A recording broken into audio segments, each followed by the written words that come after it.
걱정. 황금관을 쓸 수 있을 것인가 기대하십니까? 어떻게 보세요? 이준석은 근데 이번에 본인이 될 거라고 본인이 생각을 안 할 것 같은데.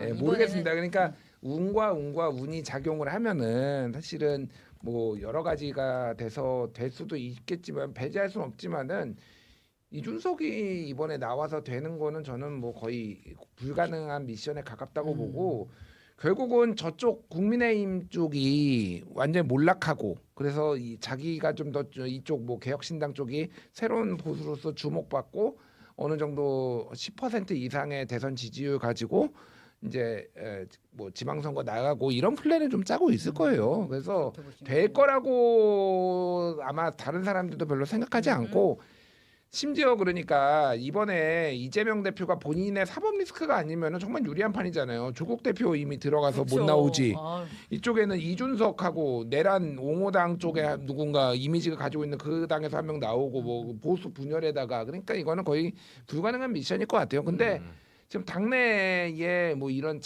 사소해 보이지만 이런 분란들이 계속 일어나는 게 사실은 이준석의 어떤 포용력이나 이런 거에 좀 의구심을 갖게 할 수밖에 없을 것 같아요. 그러니까 정치력, 리더로서의 정치력. 아니, 왜냐하면은 허은하 대표하고도 이렇게 뭔가 이견이 생기면은 사실은 뭐 얼마나 큰 정당이라고 그런 생각이 드는데 뭐 때문에 하는지도 정확하지가 않아요. 그러니까요. 심지어. 예. 여러분들 많이 모르시죠. 개혁신당의 권력 예. 다툼이 지금 벌어져서 이준석 대 허은하 약간 이런 판이라고. 그러니까 사무총장 경질로 전- 시작을 했는데 저는 그러니까 거의 다 이 사람 저 사람으로 다 얘기를 들었거든요. 솔직히 허은하 대표는 제가 평화방송 할 때 라디오 인터뷰도 했고요.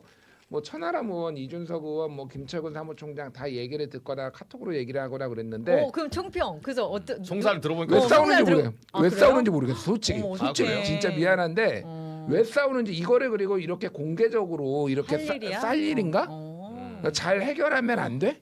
이게 뭐 대단한 일이라고 이거 가지고 싸우고 있나? 자기네들은 모르겠어요. 뭐 대단한 일이라고 볼 줄 모르는데 이거 하나 해결을 못하면서 그럼 국힘하고는 어떻게 그러니까 뭐 꼭 합당을 하는 게 아니더라도 나중에 큰 보수 뭐 이렇게 그쵸. 다시 합치려면 할 수는 있을까 이 사람들이? 이준석 의원은 끊임없이 지금 누군가랑 반목이 있었잖아요. 그러니까 지금 금태섭도 지금 사실상 이제 당 나가는 것처럼 됐고 예전에 이낙연하고도 안 맞아서 뭐 이렇게 나가고 뭐 이 온갖 그러니까 윤석열은 그렇다고 쳐. 윤석열 그렇다고 쳐 윤석열은 윤석열이니까. 윤석열은 또라이니까 이건 이준석도 억울하겠다. 야 그거는 진짜 아니다. 빼줘. 그건 빼줘라. 그러니까 그건 본인이 빼준다. 포용력 있는 리더임을 사실은 이제는 보여줄 때가 됐어요. 제가 보기에는 그런데 허은하도 포용을 못한다고? 그러면은 제가 보기에는 예. 그렇군요. 사실은 근데 이제 천하용인이라고 해서 이준석 의원과 함께 뜻을 같이 해서 개혁신당을 이제 창업을 한 1등 공신들이잖아요. 그렇네요. 예, 그리고 사실은 개혁신당이 창당한 지 얼마나 되는지 혹시 아십니까? 한 8개월? 그러니까 이제 1년도 안 됐어요. 아, 1년도 안 됐는데 그렇죠. 지금 이 시기에 허은하 대표와 김철근 전 사무총장이 대리전을 하고 있다고 저는 개인적으로 보거든요. 그러니까 누구에 대한 대리전이냐? 즉 이준석을 대리한 김철근. 그리고 저는 뭐 이제 제 분석이 맞는지 모르겠지만 천하람을 대리한 허은하가 천하람을 대리한다. 천하람을 대리한 허은하가 이제 그 싸우고 있다고 보죠. 아하. 근데 이거 거기 이제 명목상으로는 무슨 사무총장의 권한을 대폭 이양하는 무슨 당원 당규 개정안 뭐 이제 이런 것 때문에 싸웠다고는 하나 저도 이제 막상 본질이 뭐예요? 지금 보기에는 평론가님 보시기에는 그러니까 뭐 우리 김준일 평론가님도 아무리 뭐 들어봐도 때문에 싸웠는지 모른다고 하시는데 저라고 알겠습니까?만은 근데 얘기를 들어보면 실제 지도부에서 갈등이 있었던 요인은 김철근 사무총장에게 권한이 뭐 대폭 좀 아니 그러니까 그건 약간 표면상의 싸움거리고 명분이고. 진짜로 진짜. 그거는 누가 짱이 될 거냐 이거 갖고 싸우는 거예요? 누가 짱이 될 거냐라기보다는 독자파가 있는 것이고 즉 합당파가 있고. 이준석은 큰 바다로 나가야 된다. 아하. 대선 출마를 선언했으니 큰 바다로 나가야 되고 개혁신당의 지금 현 상황으로는 어렵다. 차후에 이제 이런 노선 투쟁이 좀 있는 것 같아요. 그래서 방법론의 차이고 그리고 이제 허은하 대표의 경우에는 사실 지금 만약에 이제 뭐 좀 러프한 얘기는 합니다만 개혁신당이 아니고서 허은하라는 인물이 정치적으로 자리를 가질 수 있는 곳은 없죠. 그렇죠. 왜냐면 이제- 배지 없는 대표죠.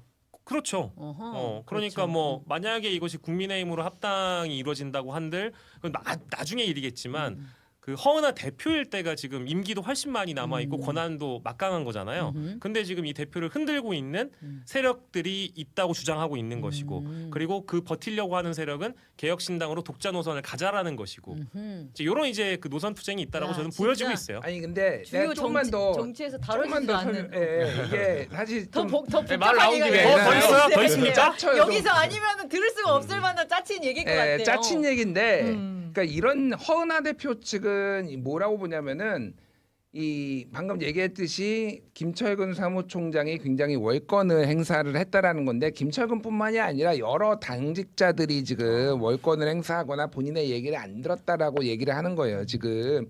그런데 김철근 사무총장은 뭐라고 했냐면 그거를 그 안건을 올린 것도 아니래요. 올리기 전에 이렇게 수정을 하고 있었는데 그러니까 얘란 내비 뭐 이런 거예요. 예비 단계인데 이거를 무조건 잘라버렸다. 그러니까 뭐 얘란 내비는 제가 우스갯소리로 한 거고 그러니까 올린 것도 아니고 심지어 그러니까 만약에 문제가 있으면 조정을 하면 되는 거지. 그 지금 그 나머지 몇 명 이제 허은하 대표한테 반기를 든 사람들은 허은하 대표가 당 대표로서의 리더십을 보이지 않았고 본인의 이미지 메이킹에만 계속 이렇게 신경을 쓰고 당 정 지지율도 뭐 나락으로 가고 있고 계속 정체 상황이고 이런 얘기를 하는데 뭐 그냥 다 들어보면은 그러니까 저는 그래요. 당 대표가 자기 이미지 좀 신경 쓰면 안 되나요? 신경 안 쓰는 게 문제 아닌가? 예, 뭐 자기 홍보 좀 하면 안 돼요? 그 한동훈 정도도 됐잖아, 못해? 한동훈. 아니 그러니까 한동훈만큼만 안 하면 되는 아니 거지 물론 뭐. 당 지지율이라는 게 개혁신당이 지금 3% 2%에서 안 변하는 것도 맞아요.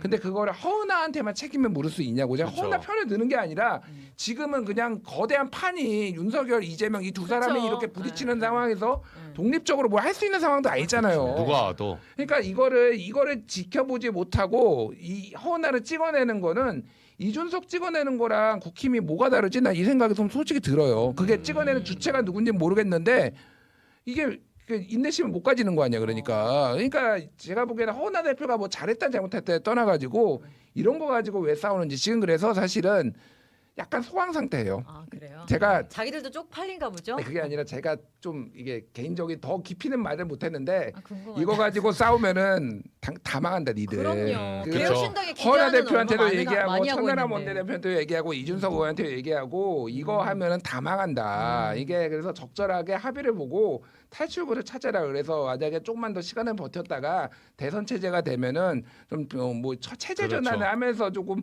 허은하한테 지금 물러나라고 하면 이게 말이 되냐고. 그러면 그렇죠. 모든 허은하가 잘못을 한 것처럼 이런 모양새가 되는데 그것도 말이 안 되고 지금 리더십에 손상을 입었으니 허은하 대표 체제를 2년으로 가는 것도 현실적으로 좀 어려워졌고 그러니까 타협을 해라 만나가지고 이준석이 안 만난다라는 거예요. 허은하 대표가 여러 번 이렇게 만나자고 안 했는데 만나준다. 정확하게 모르겠어요. 지금은 만났는지 안 만났는지 이게 며칠 전 시점이니까 제가 말하는 거는 그래서 이 리더십을 이준석 의원도 보여줘야죠. 그러면 이 상황에서 본인이 어쨌든 이거는 이준석이 없으면 안 되는 당이잖아요. 사실상 이준석 당이라고 우리가 다 얘기를 하자. 그러면 이준석이 이 상황에서 리더십을 보여야 되는데 계속 이거를 분란을 일으키는 것처럼 결과적으로는 본인한테도 타격이거든요. 그래서 별거 아니야. 내가 보기에 왜 싸우는지 잘 모르겠어. 지금 나 같은 나 정도도 모르면은 진짜 모르는 거야. 진짜 솔직히. 그러니까 이제 정말 모르겠으니까 여러 가지 의구심과 의문점만 남기고 있는 겁니다. 도대체 왜 싸우는 거야? 이게 그러니까 첫 번째로는 아까 이제 우리 김준일 평론가님 방송에 나왔던 허은하 그 대표가 얘기한 것처럼 결자 해지를 본인이 한다고 했어요. 그럼 지켜보면 되는 겁니다.